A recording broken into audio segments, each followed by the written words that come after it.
জীবিকা নির্বাহের আশায় প্রতি বছরই বিশ্বের বিভিন্ন দেশে পাড়ি জমান লাখ লাখ বাংলাদেশি।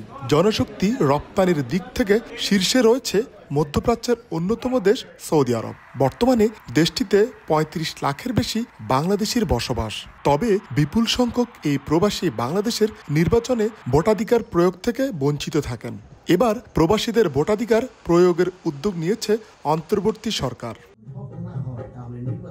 এ লক্ষ্যে স্থানীয় সময় সোমবার সৌদি আরবের রিয়াদে বাংলাদেশ দূতাবাসের উদ্যোগে ত্রয়োদশ জাতীয় সংসদ নির্বাচনে প্রবাস থেকে প্রথম ভোট শিরোনামে মতবিনিময় সভার আয়োজন করা হয়। এতে প্রবাসীদের ভোটাধিকার প্রয়োগের প্রথম ধাপ অনলাইন নিবন্ধন ও প্রযুক্তিগত প্রক্রিয়া নিয়ে বিস্তারিত ভিডিও প্রেজেন্টেশনে উপস্থাপন করা হয়। অনুষ্ঠানে বক্তারা বলেন, প্রবাসীদের ভোটাধিকার নিশ্চিত করা অন্তর্বর্তী সরকারের অন্যতম প্রতিশ্রুতি। জাতীয় নির্বাচনে প্রবাসীদের অংশগ্রহণ বাংলাদেশের গণতান্ত্রিক প্রক্রিয়াকে আরও শক্তিশালী করবে বলেও মনে করেন তারা। প্রবাসীরা যাতে সহজে নির্বিঘ্নে ভোট দিতে পারেন সে বিষয়ে দূতাবাস সর্বোচ্চ প্রস্তুতি নিয়েছে বলে জানান রাষ্ট্রদূত।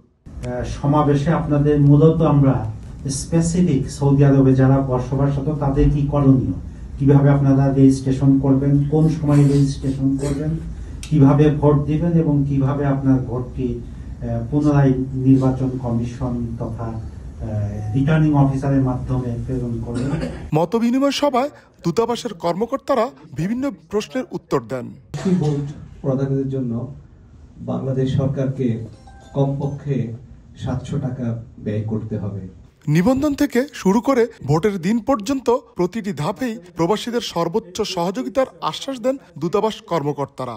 প্রথমবারের মতো জাতীয় ভোটে প্রবাসীদের অংশগ্রহণ বাংলাদেশের ইতিহাসে নতুন অধ্যায় যোগ করবে বলে মনে করেন তারা। আরিফুর রহমান, সময় সংবাদ, সৌদি আরব।